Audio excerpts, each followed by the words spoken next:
자, 여러분 안녕하십니까. 공략 한육사 짱생입니다. 이번 시간부터 본격적으로 조선시대 사회단원, 대단원 들어왔습니다. 그래서 처음 이번 시간에는 조선시대 신분 구조에 대해서 공부를 해보도록 하겠습니다. 자, 그래서 기본적인 내용 우선 살펴보시면, 자, 조선시대 신분제도는 크게 양천제입니다.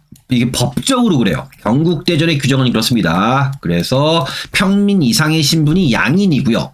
자, 그 다음에 밑에 천민입니다. 같은 말이에요. 자, 그래서 양인과 천인으로 크게 구별하는 게 법적으로는 양천제입니다. 근데 우리가 알고 있는 바, 뭐 양반 지배층 이렇게 얘기를 하죠. 실제로는 반상제입니다.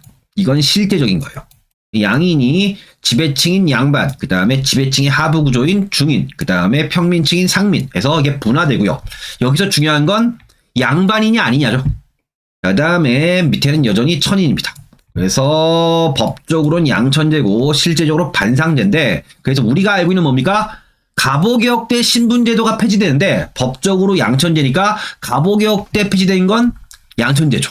이렇게 이해하시면 되겠습니다. 자, 보시면 양천제입니다. 자, 법제화. 조선은 사회신분을 양인과 천민으로 구분하는 양천제입니다. 이게 경국대전에 실려있는 내용이고요. 자, 양천제도는 갑오개혁으로 신분제도가 폐지되기 전까지 법적 폐지예요. 조선사회를 지탱해온 기본적인 신분제도입니다. 자, 그분은 양인입니다. 과거에 응시하고 벼슬길에 오를 수 있는 자유민이다. 그래서 조세 구역 등의 의무를 집니다. 자, 원칙적으로 그래요. 그래서 우리가 일반적으로 시험 문제 낼 때 보통 여기 신분층, 이 양천제 양인, 요 신분층이 뭡니까? 과거 응시에 일반적으로는 제한이 없어요. 물론 예외는 있습니다. 자, 그 다음에 천민입니다. 자, 비자유민, 개인이나 국가에 소속되어 천역을 담당했다 되어 있습니다. 그래서 천민들 경우에 뭡니까? 가장 많은 수를 차지한 건 노비예요. 자, 특징, 실제로는 신분제가 양천제의 원칙에만 입각하여 운영되지는 않습니다. 자, 반상제도. 자, 관직을 가진 사람을 의미하는 양반입니다. 그래서 뭡니까? 원래 양반이란 말이 고려시대에도 쓰이는 말이에요. 그래서 문반이 문신이죠. 그 다음에 여기에 무반이 무신이다. 라고 해서 뭡니까? 공무원입니다. 공무원.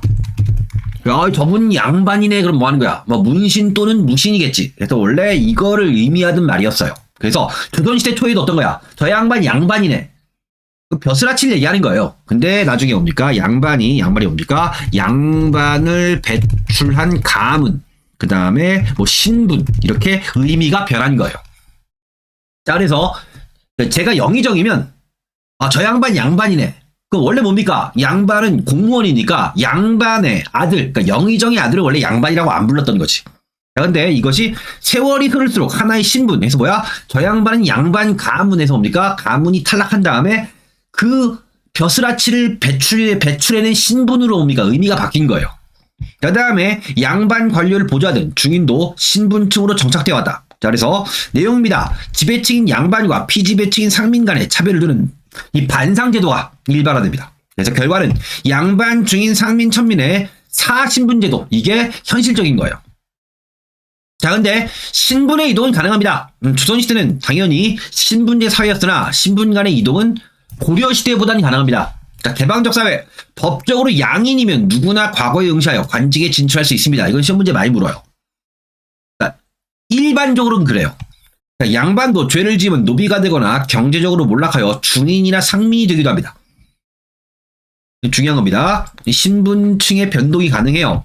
자, 한계. 조선사회는 고려사회에 비해서는 개방적입니다. 자, 지배층인 양반과 중인, 피지배층인 상민과 천민이 존재한다는 점에서 신분사회의 틀을 벗어난 건 아닙니다. 뭐 당연한 얘기입니다. 자, 양반입니다. 자, 원래 의미는 15세기까지 양반은 본래 문반과 무반입니다. 그래서 여기 있는 뭡니까? 벼슬아치.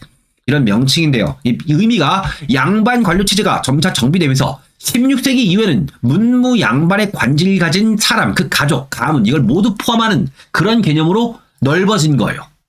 자, 그래서 양반 신분의 기득권 유지 조치입니다. 그래서 일단 지배층이 된 양반은 자신의 기득권을 지키기 위해서 지배층이 더 늘어나는 걸 막기 위한 조치를 취합니다. 그렇죠. 이 사다리 걷어차기를 하는 거예요. 자, 그래서 사족, 이 양반의 범위를 제한합니다. 자, 문무 양반의 관직을 받은 자들만 양반, 사족으로 인정합니다. 자, 그 다음에 중인층 배제입니다. 자, 그래서 일반적으로 양반들 딱 볼 때 뭡니까? 저기서 농사 짓는 가난한 농민이 과거 시험 준비해서 양반될 가능성이 거의 없어요. 자, 그럴 경우 뭡니까? 공부를 해서 양반이 될 가능성이 있는 애들은 중인층입니다. 일정한 재산도 있고 공부를 시킬 수도 있죠. 따라서 뭡니까? 현직 향리층 비롯 중앙관청의 하급관리, 서리와 기술관, 군교, 영리들은 하급 지배 신분이 중인으로 격화시킵니다. 그러니까 니들은 정말 낮은 애들이니까 우리하고 격이 달라. 이런 거요. 결과 자, 사족, 양반과 이서층, 서리층에서 하급 관리층이 분화해서 양반과 중인 신분으로 고정됩니다. 그 다음에 서얼층 배제입니다. 서얼차대. 자, 양반들은 첩에서란 소생들을 서얼이라 해서 차별합니다. 자, 그래서 뭐 아버지라고 못 부르고 뭐 나으리라고 부르게 한다고 하면 이런 거예요. 자, 그 다음에 정부에서 이들의 관직 진출을 제한합니다. 자, 그래서 뭡니까? 그래서 서얼차대법. 위에서 뭡니까? 서얼층은 뭡니까? 문과 응시가 불어입니다. 과거 중에서 문과, 무과, 잡과가 있는데 문과, 이 출세 코스지? 이 계속 정승판서 올라가려면 문과를 봐야 되죠. 문과 응시 불어요. 이건 법이 있어요. 그 다음 뭡니까? 그 다음에 기술중인. 기술직 중인도 뭡니까? 관례적으로 문과 응시가 불어됩니다. 그러니까 법적으로 불어하는 건 서얼층입니다. 근데 이 서얼층과 중인층을 묶으면서 뭡니까? 같이 뭡니까? 일반적으로 뭡니까? 문과를 못 보겠다라고 봐요. 일반적으로. 관직 진출을 제한하는 거죠. 자, 중인층 배제 나와 있습니다. 그래서 대사원 채수가 어렸다. 통역관, 의관을 권장하고 장려하고 능통하고 재주가 있는 자는 양반에 발탁할 쓰라고 명령하셨더니 그 놀랐다. 어떤 거요? 여기 나와 있는 통역관, 의관, 의사요. 그 뭡니까? 기술직 중인이. 그래서 동서 양반에 이게 높은 고위관직에 쓰라고 하는 명령을 했다. 이거 놀랬다. 약사나 통역관은 4대부에 반일으킬 수 없다. 뭐 미천한 계급이다. 이런 얘기예요. 이런 얘기입니다. 자, 다음에 양반의 지입니다. 정치적. 양반은 과거 음서 천거를 통하여 국가의 고위관직을 독점하는 관료층입니다. 이게 대체로 과거고요. 음서도 있죠. 조선시대도 있어요. 이품으로 줄어들지만 그래서 조선시대에 음서가 있긴 합니다. 경제적. 토지와 노비를 많이 소유한 지주층입니다. 그래서 원래 부자예요. 생산에는 종사하지 않고 오직 현직 또는 예비 관료로 뭡니까? 그래서 학이 이슬만 먹는 것처럼 뭡니까? 본인이 직접 농사 짓지 않고 어떤 거야? 관료가 되거나 이 공무원이 되거나 유학자로서 책만 읽는 거죠. 서양과 자제를 땅대에 힘썼다. 그래서 사회적. 조선은 각종 제도와 법률로 양반의 신분적 특권을 제도합니다. 특히 16세기. 중요한 거죠. 16세기 중종 때 뭡니까? 군적 포제. 특히 이후에 뭡니까? 양반층 뭡니까? 군포 납부에서 제외되죠. 군역에서 면제된 거예요. 이게 신분적 특권이 제도합니다. 이게 시험 문제 가장 많이 나오죠. 자, 무엇보다 양반은 각종 구격을 면제받을 수 있다. 방금 한 얘기입니다. 자, 반상제. 양반이 하나의 사회 신분으로 고정되어 양인은 점차 양반, 중인, 상민으로 분합니다.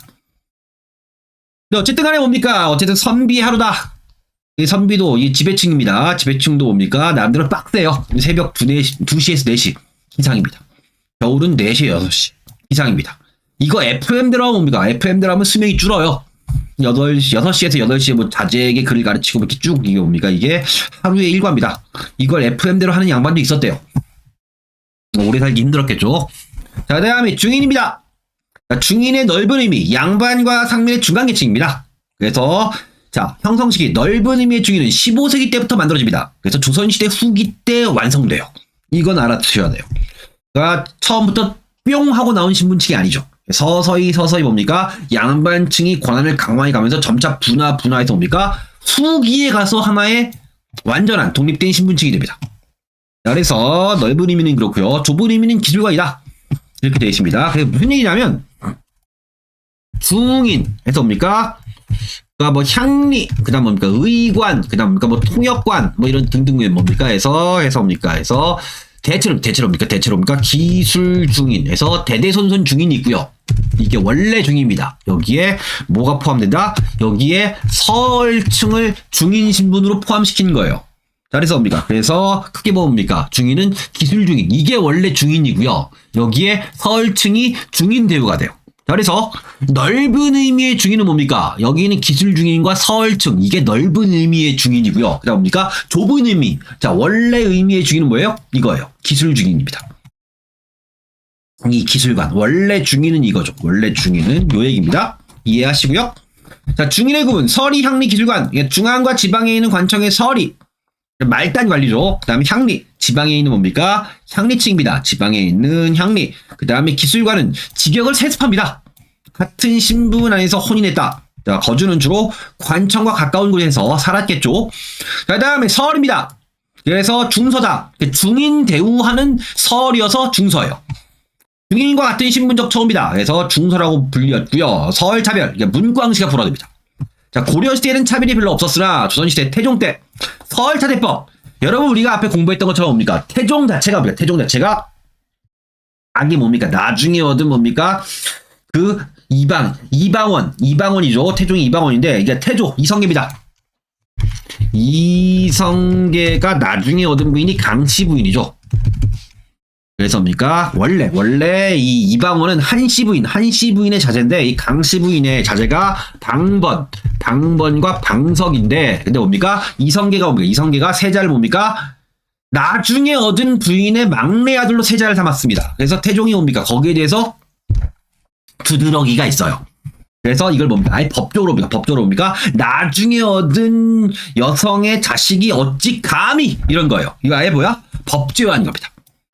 그래서 우리가 왕자인을 할 때 이성계의 원래 부인이 한씨 부인이 있고요. 그래서 쭉 가다가 그 한씨 부인의 오남이 이방원이고 그 다음에 강씨 부인 여기 있죠. 그 다음에 강씨 부인이 있는데 막내가 세자 됐다가 이방원이 이걸 뭡니까? 제거하죠. 그 다음에 이 방석을 후원하는 뭡니까? 정도전도 같이 제거해서 뭡니까? 이게 1차 왕자인 아니었죠. 이때 되어서 뭡니까? 아예 이걸 뭡니까? 막아버린 거예요. 문과 영시하는 걸 막아버립니다. 그 다음에 자, 문광시 불어있고요. 한품 사용. 자, 무과나 잡과는 제한이 없어요. 이거 과거 시험 문제에 나올 때 나옵니다. 그래서 이 서얼층이 과거에 못 봤다면 틀려요.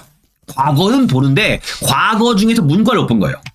그럼 과거 중에서 무과나 잡과는 제한이 없는데 그러니까 무반직이나 기술직에 등용되어도 뭡니까? 똑똑해도 뭡니까? 승진에 제한이 있어요. 한품 서용.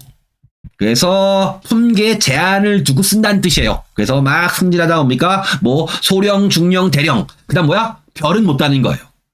승진의 한계를 둡니다. 그 다음에 특히 중요한 게 뭐냐면 어머니의 신분을 중시합니다. 자, 어머니의 신분에 따라 신분과 재산 상속에 차등이 있습니다. 그래서 서와 얼이에요. 여기 나와 있죠. 서는 양인첩의 자손입니다. 내가 정실 부인이 있는데 딸은 평민 혹은 평민 이상이 옵니까? 또 부인을 뒀을 때 그게 그 자식이 서예요. 자, 근데 얼은 뭐냐면 이거예요. 내가 대감마님인데 지나가다가 계집종 예쁜데 해서 옵니까? 첩을 둔 거예요. 자, 이렇게 어떻게 돼? 천인. 그러니까 엄마가 천인이지. 그래서 서와 얼도 차별이 있습니다. 서와 얼 사이에도 엄격한 신분적 차별이 존재했다라고 해서 뭡니까? 조선 시대 왕의 경우 뭡니까? 여러분 아시겠지만 서자 계통의 왕 존재하죠. 우리가 알고 있는 뭡니까? 가장 유명한 왕이 광해군 같은 경우는 서자죠. 서자인데 근데 뭐야? 조선시대 왕조가 뭐야? 얼자 계통의 왕이 있어요. 아, 이건 뭡니까? 그러니까 어머니가 신분이 무술이 천민입니다. 그러니까 얼자 출신의 왕. 그러니까 원래는 뭡니까? 원래는 왕이 후손이 많거나 뭐 자식이 많을 게 뭡니까? 절대 왕이 될 수 없는 신분이에요. 그러니까 얼자 출신의 왕이 영조예요. 이게 평생의 컴플렉스죠. 어머니가 뭡니까? 어머니가 숙빈 출신. 그러니까 천민입니다. 그래서 영조가 뭐 성격이 뭡니까? 좀 굉장히 좀 뭐랄까 좀 꼬장꼬장하고 안 좋았던 게 뭐 아버지 닮은 점도 있는데 뭡니까? 또 이게 컴플렉스죠. 그런 부분이 있습니다. 자, 중인의 지위. 자, 신분적. 중인은 양반으로부터 멸시와 하대를 받았고요. 실질적입니다. 전문 기술이나 행정 실무를 바탕으로 남대로 행세할 수 있다. 그래서 역관, 통역관입니다. 사실을 수행, 무역에 관여해서 이득을 보았고요. 향리입니다. 토착 세력으로 수령을 보좌하면서 위세를 부리기도 했다. 그래서 지방의 뭐 사또납쇼 아전이죠. 아전입니다. 자, 그다음에 상민, 평민입니다. 자, 상민은 양반 평민으로 불리는 상민은 백성 대부분 농민입니다. 조선은 농업사이니까 농민이 제일 많고요. 그다음에 수고업자 상인. 되어 있습니다. 자, 근데 중요한 건 뭐냐면 사농공상의 직업적 차별은 존재를 해요. 자, 여기는 뭡니까? 여기는 뭔가 좀 떼서 농공상이 평민입니다. 근데 농민을 우대해요. 보시고요. 자, 지위. 자, 나라에서는 이들이 과거에 응시하는 걸 법적으로 금지하지 않습니다. 그래서 일반적으로 뭡니까? 평민층은 과거 응시에 제한이 없어요. 자, 현실적 지위. 자, 과거 준비에는 많은 시간과 비용이 들었으므로 상민이 과거에 응시하는 것은 매우 어렵습니다. 있긴 있어요. 평민 출신이 과거에 급제하는 케이스가 있기는 한데 굉장히 드물죠. 그래서 전쟁이나 비상시에 뭐 군공을 세우는 경우가 아니면 상민의 신분 상승 기회는 그리 많지는 않습니다. 자, 상민급은 농민입니다. 자, 대부분 농민들은 조세 공납 부역, 이 세금 납부의 의무를 지고 있습니다. 자, 과중한 부담. 자, 과중한 조세는 농민들의 생계를 위협할 정도로 과중했고요. 자, 수공업자. 자, 장인입니다. 수공업자들은 공장, 그래서 장인을 옛날에 공장이라고 부른 거예요. 자, 관영이나 민영 수공업이 종사합니다. 자, 그다음에 의무는 공장세를 당연히 부담했고요. 자, 상인. 자, 시전상인과 보부상 등이 있습니다. 그래서 어용상인, 여기 우리가 앞에 공부했어요. 국가의 통제 아래에서 상거래 종사입니다. 정부랑 연계되어 있는 상인입니다. 자, 의무는 상인세를 부담했고요. 그래서 지위는 농본 억상입니다. 자, 그래서 사농공상에 있죠. 사농공상에서 뭡니까? 상인이 말단에 있죠. 말단, 끄트머리에 있죠. 그래서 뭡니까? 자, 농본 억상. 말이 뭐예요? 상인이 말단이니까 농본억 말입니다. 말 끄트머리가 뭐야? 상인이니까. 그러니까 상인을 굉장히 천시한 거예요. 그러니까 상인은 농민보다 아래에 위치했고요. 그래서 뭡니까? 뭐 물건을 사러 가거나 할 때 뭡니까? 물건을 사는 농민이 여기에는 뭡니까? 상인층을 하대한 거예요. 뭐 반말하거나 그랬던 거죠. 이 바람직하지는 않은 겁니다. 뭐 지금은 당연히 그러면 안 되고요. 그 당시에도 뭡니까? 그 당시에도 이 농사가 힘들잖아요. 그래서 뭡니까? 뭐 무슨 장사, 뭐 쉬운 장사하는 것들은 뭡니까? 좀 낮은 것들이야. 이런 식의 인식이 있었던 거지. 그 다음에 신량역천. 자, 고려시대 이래 존재했던 계층입니다. 그래서 뭡니까? 신분. 신분은 양인인데 뭡니까? 하는 일이 뭡니까? 하는 일이 뭡니까? 천역이다. 하는 일이 고도예요. 그래서 신분은 양인이지만 힘든 일을 담당합니다. 그래서 요즘 말로 뭐 3D 업종이지. 자, 그래서 지위는 양인과 천인의 중간계층. 그래서 뭡니까? 평민층의 하층입니다. 평민층의 하층. 자, 종류는 조선시대 때, 자, 물을 담당하는 관청의 사령인 조회. 자, 물을 담당하는 관청의 사령인 나장입니다. 하는 일이 힘들어요. 자, 조운을 담당한 조군. 힘들었겠죠? 지방 관청의 잡일을 담당한 뭐 일수, 해군인 수군, 자, 봉화를 담당한 봉군, 역의 잡일을 담당한 역졸. 굉장히 힘들어요. 그래서 평민층인데, 아우, 저 일 하느니 그냥 농사 지을래. 이런 식의 신분층이 신량역천입니다. 신분은 평민이지만 굉장히 뭡니까? 그 당시 기준에서도 힘든 일을 했다. 다음 천민입니다. 노비. 자, 천민 중에서 대부분은 노비예요. 자, 지위는 비자유민, 노비는 비자유민으로 교육을 받거나 자, 벼슬에 나아갈 길이 당연히 막혀 있습니다. 자, 재산으로 취급. 자, 노비는 재산으로 취급되었으므로 자, 매매나 상속과 증여의 대상입니다. 뭐 사고 팔거나 물려주거나 남에게 주거나 이런 거요. 자, 노비 세습 1천즉천 원칙입니다. 이게 뭐 중간에 바뀌기도 한데 대체로 조선시대 전까지는 뭡니까? 1천즉천이 기본적인 원칙이에요. 자, 뭐다? 신분. 노비 신분의 세습 원칙입니다. 그래서 어떤 거야? 아버지 5알이에요. 아버지 5알, 어머니가 노비. 5알이죠. 그러니까 둘 중에 하나만 걸려도 뭐야? 자식은 노비가 돼요. 그러니까 아버지가 노비, 어머니가 양인. 뭐 하나만 걸리면 노비예요. 그러니까 양인이 되려면 뭐야? 둘 다 양인이어야 돼요. 자, 이게 뭡니까? 이게 1천즉천. 그러니까 하나가 천하면 자식은 즉 천민이다. 부모 중 한쪽이 노비일 경우 그 소생 자녀도 자연히 노비가 되는 제도다. 자, 노비의 구분입니다. 조선시대 노비는 고려와 마찬가지예요. 자, 국가에 속한 게 공노비. 자, 개인에 속한 사노비다. 그래서 공노비, 국가가 소유한 노비예요. 자, 노비안, 노비 장부예요. 등록되어 국가의 신고를 바치거나 관청의 노동력 제공, 노비로 60세가 되면 면역됩니다. 그래서 입영노비, 간단한 겁니다. 여기는 뭡니까? 나누는 기준이 똑같은데 관청 안에서 일하느냐, 관청 밖에 나가서 멀리 농사 짓느냐, 요 차이예요. 자, 입영노비, 일정 기관 관청에 나가 무보수죠. 노비니까 노동력을 제공한 노비로 대부분 기술을 가진 장인입니다. 자, 납공노비 입역하지 않고 소속 관청이 일정한 신고 너 나가서 농사 지은 다음에 할당량만 내라 해서 뭡니까? 납공노비는 대부분 외거노비예요. 그 다음에 공노비의 관직 진출 해서 보시면 우리가 일반적으로 뭡니까? 자, 노비는 뭡니까? 벼슬길에 나갈 길이 막혀있다. 이게 일반적인데요. 뭐야? 예외예요. 자, 그래서 일반적으로 시험 문제 때 뭡니까? 노비는 벼슬아치가 될 수 없다. 관직에 나갈 길이 없다 하면 맞는데 예외는 뭐야? 너무 좁은 기회예요. 정말 드문 케이스입니다. 조선시대 공노비는 유해잡직이라는 하급 기술직에 임용될 수 있다. 야, 너 손재주가 뛰어나니까 뭡니까? 와서 관리가 돼서 일해라 이런 거예요. 자, 그래서 기술이 뛰어난 노비가 뭡니까? 벼슬 공무원이 되는 경우가 있습니다. 대표적인 케이스가 세종조의 장영실이죠. 장영실이 공노비 출신이죠. 이런 케이스예요. 드문 케이스입니다. 자, 그래서 해당하는 내용 뭡니까? 있다라는 거. 그래서 뭐 시험 문제, 뭐 노비는 어떠한 경우에도 벼슬할 수 없다 하면 틀리죠. 뭐 어떠한 경우에도 일반적이진 않지만 뭡니까? 드물게 될 수는 있으니까. 일반적인 걸 물어볼 때 뭡니까? 노비는 벼슬할 수가 없는데요. 근데 예외가 존재했다. 이렇게 이해하시면 됩니다. 자, 다음에 사노비. 자, 개인이나 사원에 속한 노비로 주인의 호적에 올랐습니다. 그래서 호적에 뭡니까? 우리 집에 사는 인구를 계산할 때 뭡니까? 거기에 주인의 가족과 옵니다. 그 다음에 노비도 같이 올라갑니다.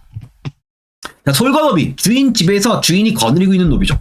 함께 거주. 그래서 뭐 밥 짓고 빨래하고 하는 거예요. 주인의 뭡니까? 가까운 직영지를 경작하거나 잡일에 노동력을 제공했다. 그 다음에 외거노비. 주인과 떨어져 살면서 독립된 가옥에 살면서 주인에게 노동력을 제공한 대신 어떤 거야? 주인이 대지주인데 뭐야? 저 멀리 있는 논에 나가서 네가 그쪽 지역에 살면서 농사지어서 일정한 신공을 내라. 자, 그래서 우리가 고려시대 때도 했죠. 그래서 신공 액수가 굉장히 뭡니까? 빡빡한데 굉장히 뛰어난 노비의 경우 어때요? 굉장히 뛰어난 노비의 경우 뭡니까? 신공 액수를 초과하는 경우. 그건 뭐야? 그건 노비의 재산이다. 자, 독립된 가정과 재산을 소유할 수 있다. 자, 기타 뭐 백정, 도산업자예요. 자, 무당, 창기, 광래 등의 첨예는 노비보다 더한 천대를 받습니다. 가장 많이 묻는 건 뭐예요? 백정이죠. 그래서 고려시대 때 농민이었다가 조선시대 때 백정이 도산업자로 의미가 바뀐 거죠. 그래서 조선시대 신분군 이 표는 나중에 총정리할 때 보시면 되겠습니다. 그래서 우리 여기까지 살펴봤고요. 자, 기본적인 문제를 좀 보고 마무리 짓도록 하겠습니다. 기본적인 문제. 이렇게 문제가 나오고요. 여기에 이런 문제 대비해서 대응을 하시면 됩니다. 자, 다음 중 조선시대 신분제도입니다. 자, 옳은 거 맞는 거예요.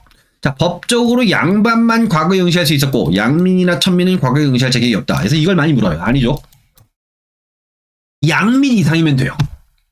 자, 조선 양민의 대다수는 농민으로 이를 백정이라 불렀다. 해서 뭡니까? 이 백정 뭡니까? 고려시대 농민이죠. 조선시대의 백정은 도산업자다. 자, 양반층은 경제적 지주층이고 정치적으로 관료층이었다. 이게 답이죠. 자, 네 번째, 양반은 신분적 특권을 누렸으나 뭐 군역 등 국역을 면제받지는 못했다. 아니죠. 나중에 중종 때 군적 수포제 이후에 군적 수포제가 제도화하면서 어떤 거야? 양반층은 군포 납부에서 면제됩니다. 제도화 된 거죠. 아닙니다. 자, 조선사회에서 상인, 물건 파는 상인은 농민보다 우월한 지위를 차지했다. 당연히 아니죠. 답이 3번이다. 자, 이것이 기본적인 문제입니다. 그 다음에 하나만 더 보시면 괜찮은 문제입니다. 우리 시험 범위가 전 범위이기 때문에 그래요. 그래서 자, 고려와 조선의 일부 신분 계층이다. 자, 가라 계층에 대한 설명 중 옳은 겁니다. 고려시대 때 군현민, 일반 농민이죠. 그 다음에 향소 부곡민은 하층 평민입니다. 그 다음 조선시대 때 농민 장인 상인은 그냥 평민이고요. 자, 노비는 천민입니다. 자, 그래서 보시면 자, 1번. 자, 옳은 겁니다. 옳은 거 1번. 자, 가는 나보다 곡물 부담이 무거웠다. 보시면 향소 부곡민이 더 많은 세금 부담이 있죠.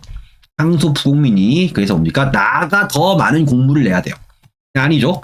그 다음에 군현민과 그 다음에 농민 장인 상인은 과거 응시 자격이 없다. 과거 응시 자격이 있죠. 여기에 있는 뭡니까? 가와 다가 일반적인 평민층이기 때문에 과거 응시 자격이 있어요. 자, 다음에 향소 부곡민과 그 다음 매매 상속 증여의 대상이 됐다는 건 노비만 해당하죠.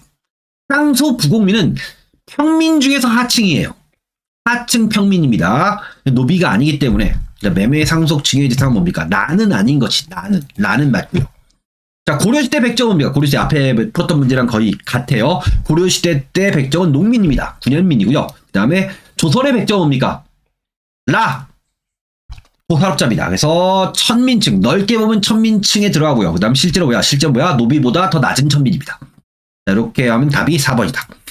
넓게 보시면 뭡니까? 노비랑 백정이 천민층이었다. 이렇게 문제를 풀이할 수 있습니다. 여기까지 살펴봤고요, 여러분. 그 다음에